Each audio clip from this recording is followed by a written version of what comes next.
जब पराली जलाई जाती है तो हवा की स्थिति और खराब हो जाती है। एक और बड़ी और अहम जानकारी सामने आ रही है। बड़ी और अहम जानकारी से रूबरू आपको कराएंगे।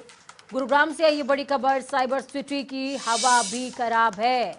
सुबह 9 बजे एयर क्वालिटी इंडेक्स खराब से बहुत खराब स्थिति में 367 रहा है एयर क्वालिटी इंडेक्स।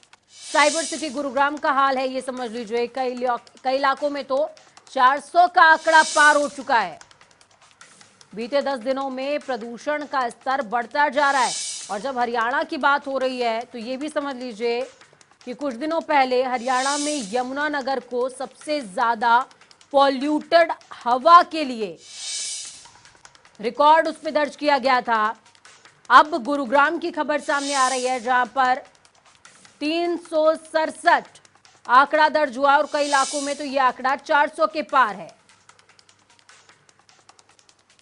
इस खबर पर ज्यादा जानकारी के लिए हमारे संवाददाता नीरज वशिष्ठ जुड़ चुके हैं। नीरज, क्या कुछ अपडेट है आपके पास? साइबर सिटी की हवा खराब से बेहद खराब स्थिति में। बिल्कुल, देखिए जैसे जैसे ठंड बढ़ रही है वैसे वैसे पोल्यूशन भी बढ़ता जा रहा है। जी। साइबर सिटी गुड़गांव की बात करूं तो पिछले 10 दिन में जो एयर क्वालिटी इंडेक्स है वो 350 से 400 के बीच में है। आज भी सेक्टर 51 के अंदर जो एयर क्वालिटी इंडेक्स है वो तकरीबन 406 के करीब है। आप साफ तौर से देख सकते हैं कि जो नजारा साइबर सिटी गुरुग्राम का है, दरअसल क्या है कि डीजल के जो पार्टिकल हैं, यानी डीजल गाड़ियों से निकलने वाला जो धुआं है वो रोड साइड जो डस्ट होती है उसको मिलकर एक जहरीली हवा बनाता है, जो कि पोल्यूशन का सबसे बड़ा कारक है। इसके साथ साथ जो कंस्ट्रक्शन साइट्स हैं, चाहे हम द्वारका एक्सप्रेस की बात करें, वहां पे भी तकरीबन 5 लाख रुपए का जुर्माना पोल्यूशन विभाग ने सिर्फ इसलिए ठोका क्योंकि वहां पे जो मिट्टी थी, जो रोड साइड डस्ट थी, वो उड़कर लोगों का जीना मुहाल किए हुए थी।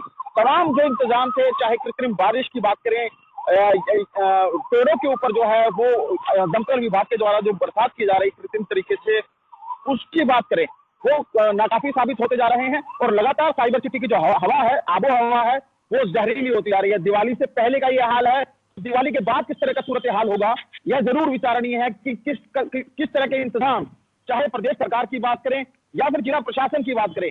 पहली बार नहीं है कि सर्दियों के दौरान किस तरह का ये प्रदूषण देखने को मिल रहा हो। लेकिन मेरा आपसे अहम सवाल इस बात पर भी है कि आप लगातार जिक्र कर रहे हैं कि डीजल की गाड़ियों का धुआं है।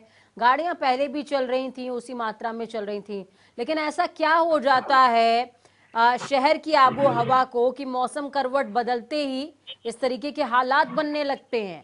क्या इसके पीछे सिर्फ डीजल की गाड़ियां ही रीजन है या फिर कोई और कमी है जिसको हम सुधार नहीं पा रहे हैं? पूजा, देखिए काफी अहम सवाल आपने पूछा, क्योंकि प्रदेश सरकार और जिला प्रशासन पिछले 7 या 8 सालों से इस कवायद में है कि जैसे ही मौसम बदलता है इस प्रदूषण को कम किया जाए। और इसके लिए चाहे पराली को महत्वपूर्ण मान लिया जाए, या फिर जो 40,000 ऑटो, डीजल के ऑटो चल रहे हैं उनको माना जाए, या फिर ऐसी गाड़ियां हैं जो कि 10 या 15 साल पुरानी हो चुकी हैं, उनको रोड से हटाने की जो बात थी, जो कवायद थी, वो जिला प्रशासन के पास या फिर प्रदेश सरकार के पास ऐसा कोई आंकड़ा मौजूद नहीं है। कितने वाहनों को हमने रोड से हटा दिया कि ये 15 साल पुराने थे या ये 10 साल पुराने थे। तो ये काफी नाकाफी चीजें हैं। इसको लेकर कोई रोड मैप नहीं है जिला प्रशासन के पास या फिर प्रदेश सरकार के पास। कोई खाका तैयार नहीं किया गया 8 सालों के अंदर कि लगातार बढ़ते प्रदूषण को लेकर किस तरह से कम किया जाए, किस तरह से लोगों को सहूलियत दी जाए। इसको लेकर कोई खाका तैयार जिला प्रशासन की तरफ से या फिर प्रदेश सरकार की तरफ से तैयार नहीं किया गया है। जी बिल्कुल।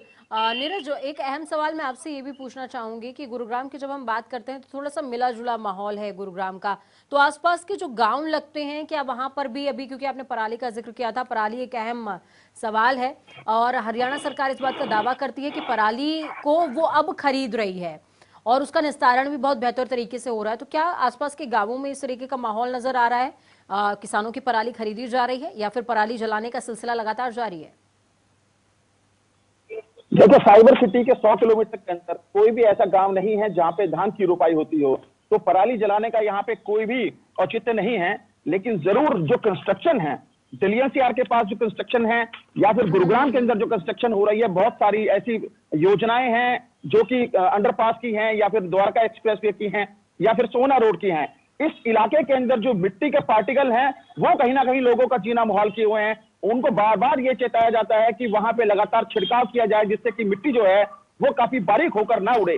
दरअसल सर्दी बढ़ते ही जो हवा का दबाव है, ये जो प्रदूषण की जो हवा है, ये ऊपर नहीं उठ पाती है, जिसके कारण जो वो दबाव है वो प्रदूषण का वो एक मात्रा में बना रहता है दिल्ली शहर के अंदर, हम हर साल देखते हैं।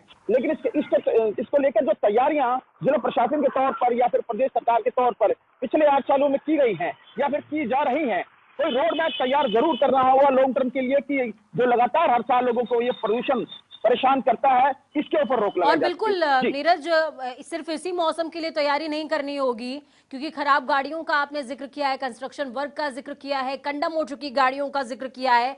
ये तमाम प्रयोजन ऐसे हैं जिसके लिए पहले से तैयारी करनी पड़ेगी। बहुत बहुत धन्यवाद हमारे साथ जुड़ने के लिए, अहम जानकारी साझा करने के लिए। मनोहर